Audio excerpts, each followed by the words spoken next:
So let's see. I'll talk about these two as you continue to taste them. Tim Mondavi was the winemaker for Robert Mondavi for most of these years. Lucien Ciano made the wine for Rothschild with Tim from 1979 until 1984. And from 85 until 2000, a great winemaker named Patrick Leon worked with Tim Mondavi to make these wines. As they started making the wines, Opus 1 had no winery itself. Opus 1 had no vineyard itself. So these wines, and actually the actual one we're going to taste, were all made at Robert Mondavi Winery. And this to me is something that's very interesting. If you try Opus 1 wines from the 1980s, when it was made at Robert Mondavi Winery, you have to imagine and remember that they were making their own red Cabernet Sauvignon. And so the wines from the 80s, because of the proximity, because they were made at Robert Mondavi Winery, I believe that they emphasized the Bordeaux character of the wines more than later years. So the 1980s, these to me have very lovely evolved characters, have the great tea and incense and the smoky characters and the plummy characters and porty characters that come with aged wines. But the beauty of them is they still have a nice acidity. They still have a brightness. They're very light. They're very delicate.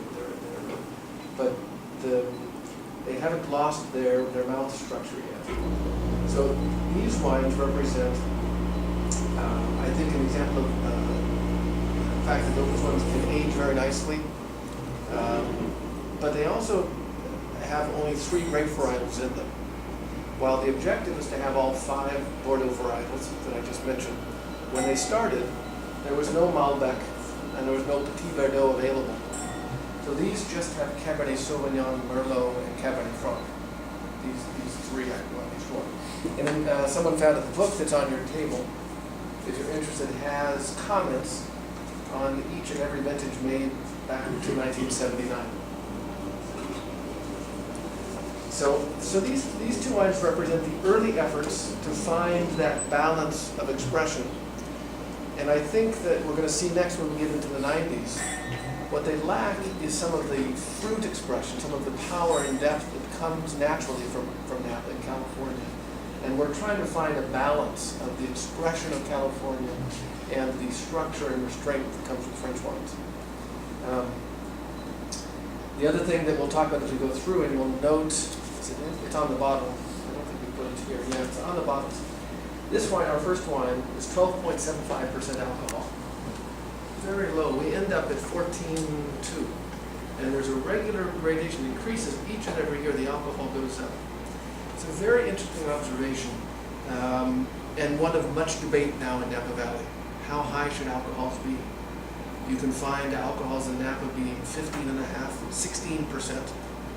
I'll tell you a story to show how much it's changed. In the early 80s, when I was still at UC Davis at wine school, and I was there in the early 80s. And I remember very well, a professor told me, which is true, that wines above 14% alcohol are taxed in the United States at a higher rate. He said, but it doesn't matter because wines are never above 14%. and we all said, wait, that's right. Because it was unthinkable at this point that a wine would be this high. And so it's really a good point of discussion, style. Some people are tempted to say it's climate change, warmer temperatures. Some people are tempted to say people following Parker because they want better scores for higher alcohols. Surely it's a combination of those things, except in recent years, we can't say that we've had warmer seasons leading. We can't say that climate change is causing this. Now, that's a different debate, because we believe that climate change is affecting largely, but within the last 5 years, alcohols are chosen by style and by decision, not by hot seasons. So we start at very low alcohol. I believe, again, a comment on the view of California wines, and this may relate to other regions, Australia, other places that make Cabernet wines. When Cabernet Sauvignon is not fully ripened, it has a character, can have a character of green bell pepper, herbaceous character, a green character. Again, in the 80s, when I was at school learning about wine, I had a roommate who wasn't studying wine, and I was learning how to smell and taste, and I told him that Napa Cabernet smelled like green bell pepper. And I just assumed it did because it did. And he said, no. And I took a bell pepper and cut it up in a bag, and I had him smell the bag, and then smell the wine. Oh, yeah, he found it. But my point of that story is that in the early 80s, we all just assumed that Napa smelled like green bell pepper. That was the character. And now, in the 90s and 2000s, any hint of bell pepper, any hint of unripeness is rejected by the trade, and seemingly not as desired by consumers, irrespective of Robert Parker. So all of the grape growers and all of the winemakers look for what we call phenolic maturity or total ripeness. And that total ripeness means you have to leave the grapes on the vines longer to get the green, the ripe tannins and the full flavors. And as you leave the grapes on longer, you have to have more sugar. And unless you take the sugar out, which hurts the quality, you have higher alcohol.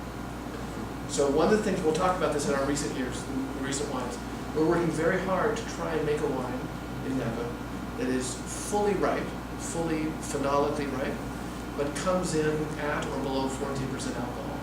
And I'll tell you how we're trying to do that, but that's the challenge. It's easy to make a wine in Napa that's fully ripe at 15.5 or 16. So that's the alcohol story. And it's an important story. As we taste through, we're going to go to the next two wines. We jump to 13% alcohol, 13.5.